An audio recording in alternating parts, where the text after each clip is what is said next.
अस्सलाम वालेकुम फ्रेंड्स। आज हम क्लास 10 के चैप्टर नंबर फर्स्ट के न्यूमेरिकल करेंगे। चलें पहले सवाल की तरफ जाते हैं।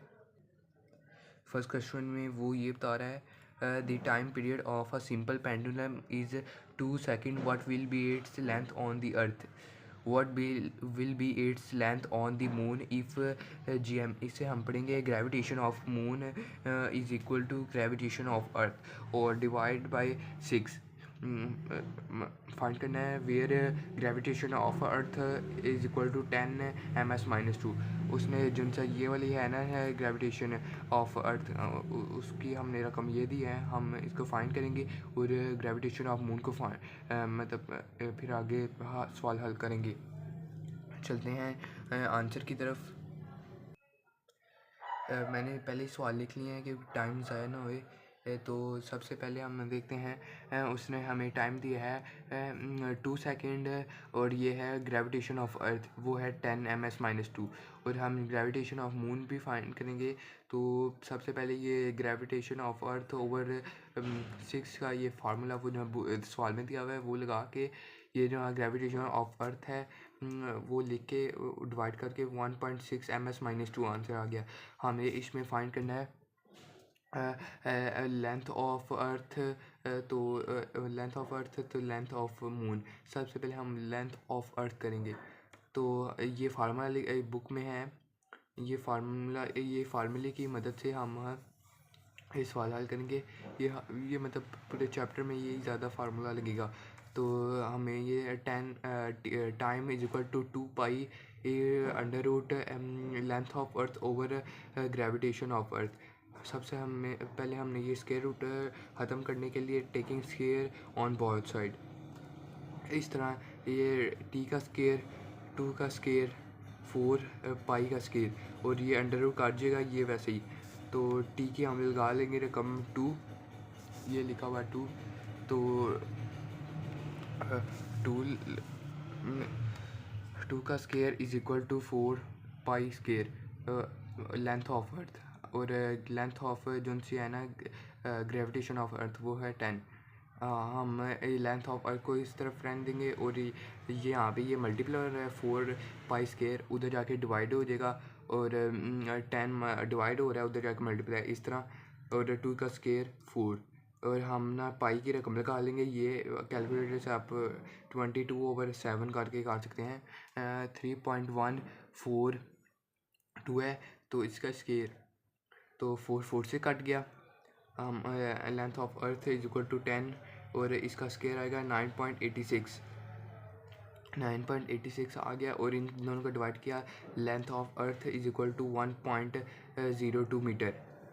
हमारा एक पॉइंट हल हो गया। लेंथ ऑफ अर्थ हमने मालूम कर लिया। अब हम करेंगे लेंथ ऑफ मून की लेंथ। इसका भी वही फार्मूला लगा के और जो सा लेंथ ऑफ अर्थ था उसकी जगह लेंथ ऑफ मून और लेंथ ऑफ ग्रेविटेशन ऑफ अर्थ की जगह ग्रेविटेशन ऑफ मून। हमने यहाँ पे भी टेकिंग स्केयर ऑन बहुत साइड लेना है और ये अंडर रूट काट देगा। तो 7 का टाइम का square is equal to 4 pi square इसके हमने लगा लेने हैं और जो सा है ना ग्रेविटेशन ऑफ मून है हमारे पास है 1.6।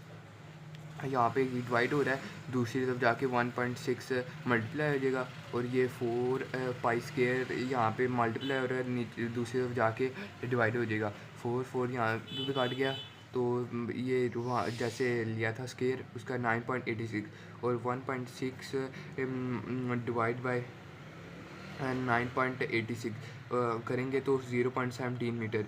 इस तरह हमने सवाल हल कर लिया। अब फर्स्ट क्वेश्चन हमने हल कर लिया। अब सेकंड क्वेश्चन है pendulum of length 0.99 metre is taken to the moon by an astronaut. The period of the pendulum is 4.9 second. What is the value of G on the surface of the अर्थ?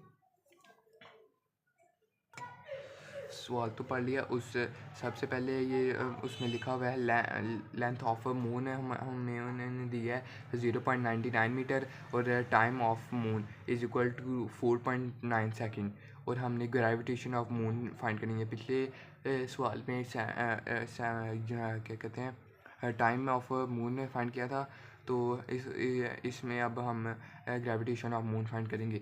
इसका भी वही formula है, और जहाँ पे ना T की जगह मतलब moon TM time of moon, यहाँ पे भी हम टेकिंग स्केयर ऑन रूट लेंगे। तो इस रूट ये जो था रूट है वो कट गया, तो 7m ये बात स्केयर साहब की जगह आ जाएगा। यहाँ पे मतलब 7 मीटर स्केयर हम टाइम ऑफ मून हमने दिया हुआ है, इसलिए यहाँ मल्टीप्लाई हो रहा है। ये इसकी जगह आ जाएगा GM मतलब नीचे, और ये GM जो है ना ग्रेविटेशन ऑफ मून, ये उस तरफ चले जाएगा। इस तरह हमें इन सबको करना है। सबसे पहले पाई की रकम लगा दी, तो ये सब का मतलब लिख दिया आंसर, और 4.9 का स्केल, तो हमने 3.142 का स्केल लिया है, तो 9.86, और 4.9 का स्केल लिया है 24.01। 4 को हम मल्टीप्लाई करेंगे 9.86 से, तो हमारे पास आएगा 39.44। तो हमने इससे मल्टीप्लाई करना है 0.99 से, तो ये आंसर आएगा 39.05। तो डिवाइड बाय 24.01, इन दोनों को डिवाइड किया 1.63 ms-2। ये हमारा दूसरा क्वेश्चन आ गया। अब मिलते हैं नेक्स्ट वीडियो में, तब तक के लिए अल्लाह हाफिज़। चैनल को लाइक शेयर एंड सब्सक्राइब करके बेल आइकन को दबा दीजिए। शुक्रिया।